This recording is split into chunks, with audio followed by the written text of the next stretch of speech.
randomly aku coba ngelakuin itu saat nulis ini tau. Karena semua random ayat yang terjadi di hidupku nggak mungkin aku ingat lagi.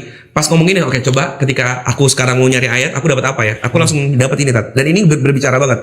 Padahal aku nggak nyari loh Tat. Jadi contohnya di ataupun ayat 1 misalkan. Yusabbihu lillahi ma fis samawati wa ma fil ard. Betul. Dibilang bahwa apa yang ada di langit dan apa yang ada di bumi senantiasa bertasbih kepada Allah. Bagi orang yang nggak sholat, ini nampar aku banget. Lu doang Betul. Itu rasa kayak di langit, bumi bertasbih dengan caranya tentunya. Dia kalau nggak mau bertasbih dia mundur muternya. Itu kiamat dunia. Dia nggak pernah berkhianat sama Tuhan. Dia nggak minta apapun. Dia berjalan sesuai aturannya Tuhan gitu. Lu gitu. Siapa lu? Iya, lu udah dikasih segala hal. Itu tuh jadi kayak lagi ngomong. Kayak Allah nggak bilang gini tuh, kayak nggak bilang sholat nggak bilang gitu, cuman kayak yang lain sholat. Yang lain yang bahkan lebih besar daripada kamu sholat.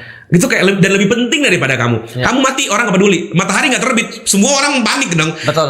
Matahari segitu pentingnya, dan dia masih bertasbih kepada Allah gitu. Jadi, oh my God tuh satu ayat, bukan bahkan ini potongan ayat, kita langsung relate. Langsung kemudian berikutnya lagi, miliknya lah semua kerajaan dan baginya lah segala puji. Ketika aku nyari kesana kemari, aku lupa yang punya tuh siapa gitu. Jadi satu ayat ini kayak bicara bener kayak antum pitching kemana-mana tapi antum nggak nyari pada yang punya. Itu berinding aku.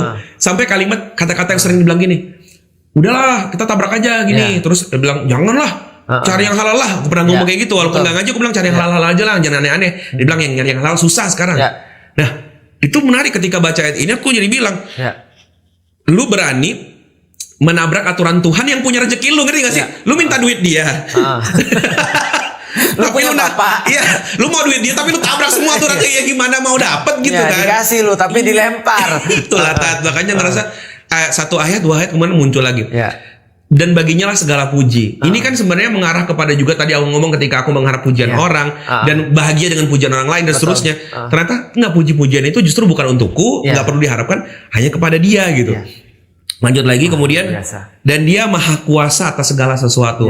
Apapun yang kemudian aku harapin sebenarnya, segala sesuatu kan berarti segalanya. Betul. Bahkan yang tidak terpikirkan itu dia bisa gitu. Nah, jadi ayat ini kayak ngomong personally ke aku gitu loh. Luar biasa. Dan aku yakin Ustadz kalau ada baca ayat ini pun sangat relate dengan Ustadz di hal yang berbeda gitu kan. Benar.